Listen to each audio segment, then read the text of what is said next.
Alright guys, welcome back to the channel. It's Erock Rodz, and today we're checking out the Segway ZT3 Pro electric scooter. We're going to go through the specs and do a test ride.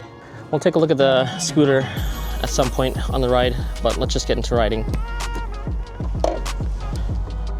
So this is my second time recording this video. The first time I recorded it, my audio got messed up. We actually got this scooter from a trade we did for one of my e-bikes that I sold. I did a trade for it. First impressions, this is a pretty solid electric scooter. It's advertised as a high performance off-road electric scooter, but it only tops out at 25 miles per hour.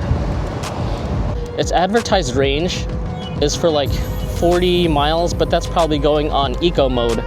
The display itself will show how much range you have, and on a full charge, if I'm going on sport mode, it's only going to be about 20 miles, so that's not that far.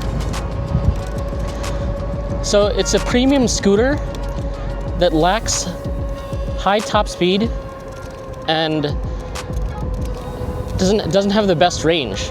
But the thing that it does have is it has a lot of tech and customization. You could change a lot of the settings within the app, like a lot of the different settings, which is pretty cool. It offers a lot, but it doesn't offer the basic things that most people are looking for: top speed and range. So it tops out at 25, but the torque itself is pretty dang good. It feels very torquey, and we're gonna do some hill tests, but it gets to 25 real quick. And I should have put this on a full charge. I was only at like 70% maybe when I popped out, and right now, while pulling the throttle, it looks like the voltage tag is less than 50%, so we might not get the most top-end results. At first impressions is it's a pretty comfortable ride. It's dual suspension, the tires feel really sticky, the traction feels really good on the road, so it feels very solid, very stable. Like, I feel like I lean into the turns really nice, and the torque feels great. And from my testings, it definitely does top out at 25 miles per hour, and in the settings, there's no way to override that I'm aware of. So let's get over to these trails, but we'll talk about some of the specs on the way there. So the motor, I believe it's advertised for only about 650 watts, but it peaks at like 1600. But the motor does feel pretty torquey. It just rained yesterday, so it's a little muddy. If it wasn't so muddy, I would try to take this more off-road, since it's advertised as an off-road scooter.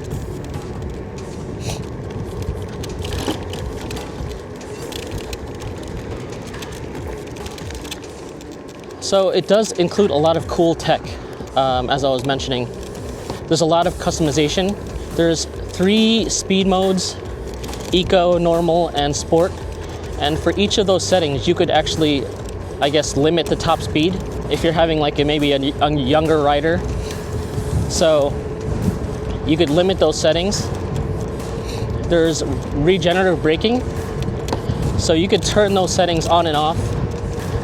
You could put it to like weak, so it kicks in a little bit, but not too much. A lot of different customization.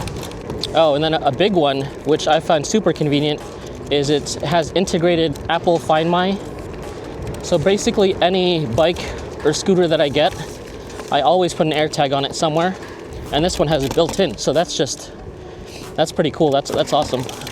I really love the tech in this thing. All right, we're at the hill right here. Man, it's cold. It's starting to warm up, but it's still cold at the moment. We're gonna start right here, start from a dead stop. There's also settings where you could have the throttle not kick in unless you're going a certain miles per hour. But then if you leave the bike, or if you leave the scooter not moving, it'll also go into, there it is, it goes into a park mode. So it's not gonna, throttle's not gonna work until you take it out of park mode. So you have to pull the brake lever, and then it's out of park mode. So a lot of cool tech. All right, let's just go up this hill and see how quick it gets there. Ready, 3, 2, 1.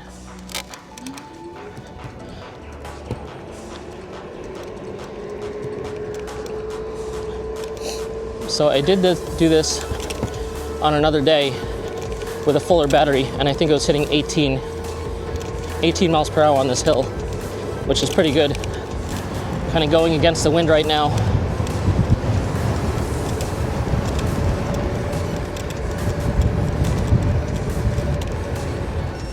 One thing I don't like about the scooter is that it's got such a thick frame, or thick handlebars.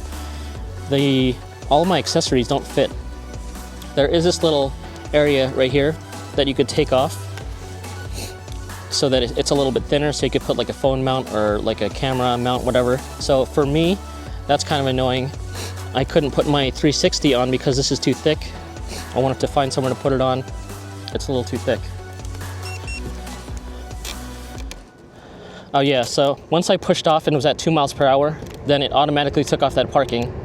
But if you want to go from a standstill, then you have to hit that little brake lever. So it is very smooth, very stable. It feels very planted, which I like.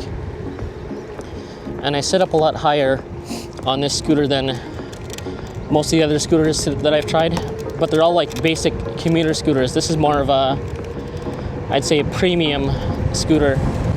A premium scooter that's not super expensive. It normally retails for about, I think, $12.99, but you could find it on sale for under $1,000 pretty often. And since it's Segway, it's a big brand, you could find it at retailers like Best Buy, other places, instead of just buying it straight from Segway, which you'll find more, you could find sales on it. Right now my battery is getting low and I feel like I haven't been riding that long. All right, but let's stop at this park and just take a quick look.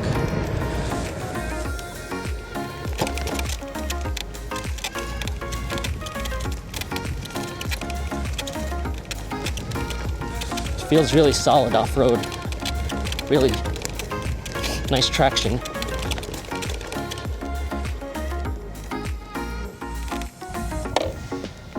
So this is the Segway ZT3 Pro. It looks pretty cool in my opinion.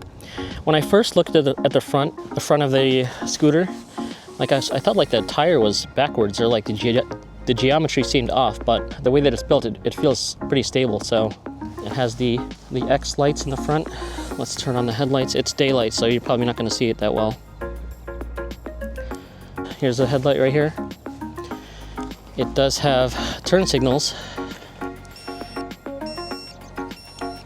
You can see it from the front and back.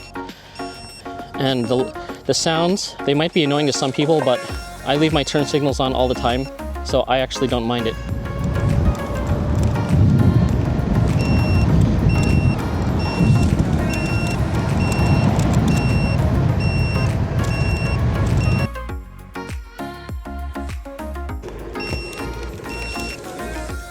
But there is settings that you can turn off the sounds, I'm pretty sure, in the app. It does have working brake lights. You can't really see, but the brake light gets dim. You could also customize that to make it flash. It does fold down, so you could transport it into the back of your car or carry it. I have to double check on the weight, but when I lifted it up, it's not that bad. Now it's probably like 60 plus. It's a fun scooter. Just as long as you don't need the highest top speed, then it's a fun thing to ride on, go off-road, have some fun. It does come with a nice hybrid thumb and twist throttle. So if you prefer to use a thumb throttle, you got the thumb throttle right there. But if you prefer the twist, which I prefer, then you have that option as well.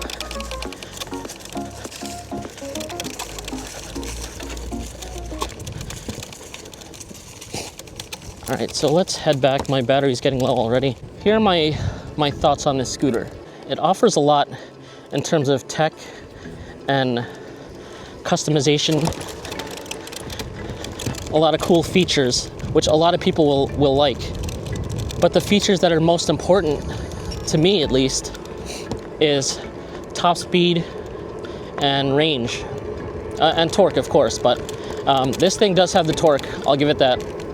But the top speed, I would have liked this to reach at least 28 miles per hour, like minimum, if not a little bit more, and have like an off-road mode. That's what I would prefer. Capping it at 25 is stopping the fun. And then the battery, the range, I would have liked it to be a little bit further. Have a little bit of a bigger battery. So the big things that are important to me, this thing lacks, which is unfortunate. But on the flip side, it comes with a lot of cool features that a lot of people would like. If those are some things that are important to you, then this is definitely a good option.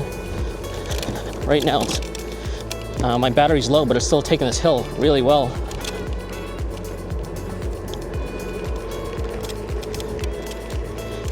And like I said, I'm probably not hitting the top speed with the lower battery, but I was definitely hitting 25 miles per hour, no problems when I had a full battery. So yeah, what are your thoughts on this? What are the important things to you when it comes to buying electric scooters, e-bikes, all that stuff? I mean, you are buying from a big name brand, so they should have good customer service, I would assume. Replacement parts, stuff like that. A lot of support, but it does seem very solid in my opinion, and it's definitely fun to ride, 100%. I'm definitely gonna hold on to this thing for a little while because I don't have any scooters, performance scooters like this. Most of the scooters I have are all commuter scooters, lower spec.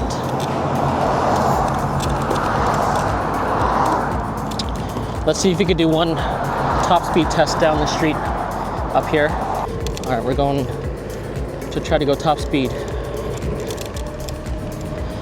23, 24, and it's not getting past 24. I'm at like, at least according to the battery bar, I'm at like 25% battery left. Anyways, let me know what you guys think about the scooter in the comments below. All right, guys, thanks for coming on this ride with us. If you enjoyed the content, please consider subscribing. Hit the thumbs up button, it really helps out the channel.